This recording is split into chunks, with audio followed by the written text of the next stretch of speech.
ಮಗ ಮೊದಲೇ ತಿಂಗಳು ಸಂಬಳ ಬಂತು ಮಗ, ಪಾರ್ಟಿ ಮಾಡೋಣ, ಮನೆ ಹತ್ರ ಬಂದ್ಬಿಡು ಆಯ್ತಾ? ಪಾರ್ಟಿನಾ? ಸರಿ, ಮನೆ ಹತ್ರನೇ ಬಂದು ಪಿಕ್ ಮಾಡ್ತೀನಿ ಇರು.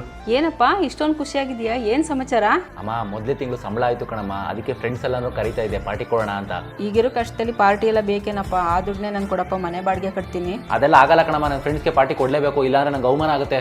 ಮನೆ ಕಷ್ಟಕ್ಕಿಂತನೂ ಫ್ರೆಂಡ್ಸ್ ಪಾರ್ಟಿ ಕೊಡೋದೇ ದೊಡ್ಡದಾಯ್ತೇನಪ್ಪ ನಿನ್ಗೆ? ನೋಡಮ್ಮ, ನಂಗೆ ನನ್ನ ಫ್ರೆಂಡ್ಸ್ ಇಂಪಾರ್ಟೆಂಟ್, ತಲೆ ತಿನ್ಬೇಡ ನಂಗೆ, ಹೋಗು. ಯಾಕೋ ಮಗ ಅಮ್ಮನ ಹತ್ರ ಅಂಗಡಿಗೆ ಆಡ್ತಾ ಇದೆಯಾ? ಏನಾಯ್ತು? ಇನ್ನೇನ್ ಮಗ, ಮೊದಲೇ ತಿಂಗಳು ಸಂಬಳ ಆಗೈತೆ, ಫ್ರೆಂಡ್ಸ್ಗೆಲ್ಲ ಪಾರ್ಟಿ ಕೊಡೋಣ, ಎಂಜಾಯ್ ಮಾಡೋಣ ಅಂತಂದ್ರೆ ಮನೇಲಿ ಕಷ್ಟ ಅದು ಇದು ಅಂತೆಲ್ಲ ಸಂಬಳ ಕೊಡು ಅಂತ ಕೇಳ್ತಾ ಇದ್ ಮಗ. ಅಮ್ಮ ಹೇಳಿದ್ರಲ್ಲಿ ಏನೋ ತಪ್ಪಿದೆ ಮಗ. ಈ ತರ ಮನೆ ಕಷ್ಟ ಇದೆ ಅಂತ ಗೊತ್ತಿದ್ರೆ ನಾನು ನಿನ್ನ ಹತ್ರ ಪಾರ್ಟಿ ಕೇಳಕ್ ಬರ್ತಾ ಇರಲಿಲ್ಲ ಕಣೋ.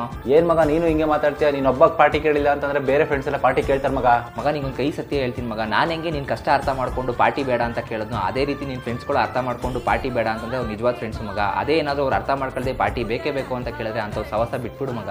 ಹ್ಞೂ ಮಗ, ನೀನು ಹೇಳಿದ್ರು ಅರ್ಥ ಇದೆ. ಅಮ್ಮ ನನ್ನ ಕ್ಷಮಿಸ್ಬಿಡಮ್ಮ, ಮನೆ ಕಷ್ಟಕ್ಕೆ ನಾನು ಹೆಲ್ಪ್ ಮಾಡ್ತೀನಿ ಕಣಮ್ಮ.